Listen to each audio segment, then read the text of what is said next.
Hello and welcome to this special report at XM.com. I'm Maria Pachardis, and joining me is investment analyst Marios Hadjikyriacos. We'll be discussing the outlook for the FX market in 2021. So, Marios, it's been a chaotic year with the pandemic causing lockdowns in countries around the world and the closure of international borders. The US dollar had a tough year too.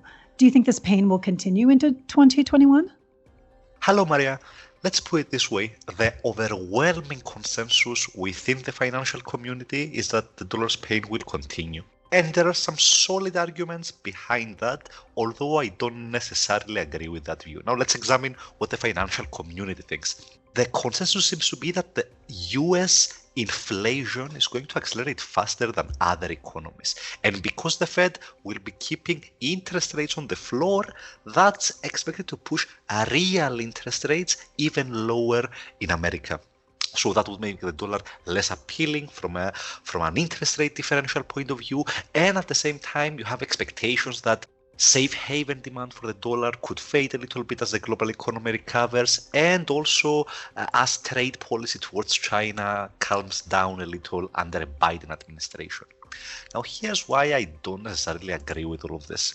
The overall logic is correct. However, I think that most of this has already played out. The dollar has already fallen dramatically, and if you look at the positioning data by leveraged funds, they are now at very bearish levels, which means short dollar is a very crowded trade here. It doesn't mean that it cannot fall further, but it does mean that if we get any piece of dollar positive news, like a risk-off episode in the markets that causes panic, then we could see a massive short squeeze in the dollar and therefore a powerful rebound. Now, overall, I'm not a fan of consensus trades when everyone is saying the same thing. The markets have an ability to make it so it doesn't come true. It's a complex world, a lot of things can go wrong, and in this case for the dollar, everything depends on the assumption that things will go back to normal, that the masses will be vaccinated, and so on next year. That may turn out to be true, but there are also several uncertainties that I think are being underestimated by the markets. For example, we could still see a major wave of bankruptcies once government support is withdrawn, or an eviction apocalypse in America once the moratoriums expire. There are several other factors into play. On a much simpler level, the US economy right now seems much stronger than the euro area.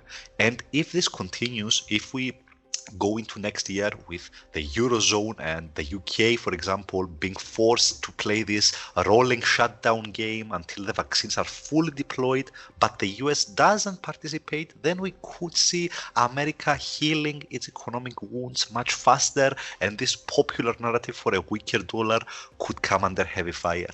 So to wrap everything up, I can see a little bit more dollar weakness, but I don't see euro dollar moving much higher than the 125 area, for example, especially since once we reach that level, the ECB might go to battle to defend it. Okay, taking a look at the Eurozone now, it fell into deflation this year, and with ongoing lockdowns, the outlook doesn't seem too promising.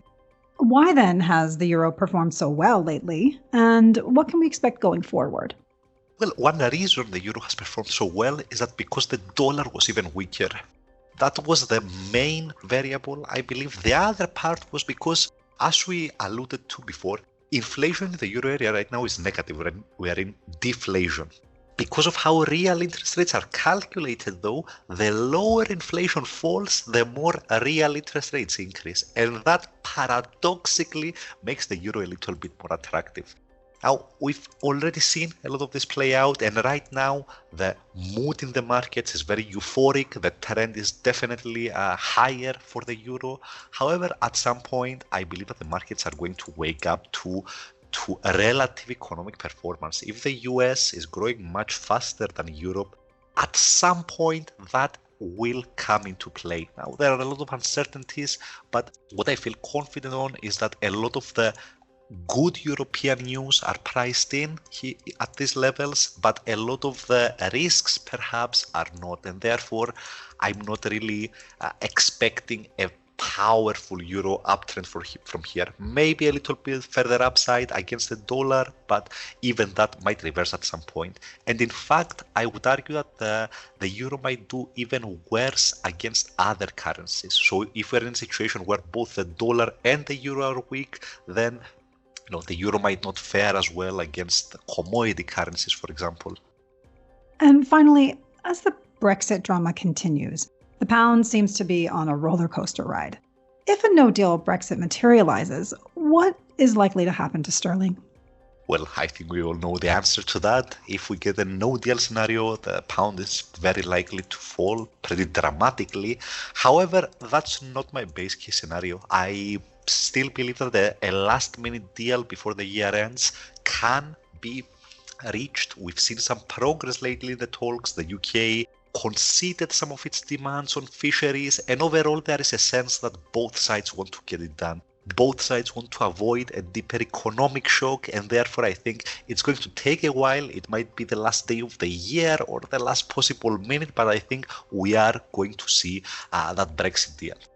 Now, that could lift the pound early on in the year, but later on, a lot will depend on the virus situation. Is the UK still stuck in a lockdown because of this new super COVID strain, or does the economy recover? And I think over time, after an initial Brexit rally, over time, that will be the main variable for the British pound. Marius, thanks so much. And thanks for joining us at XM.com.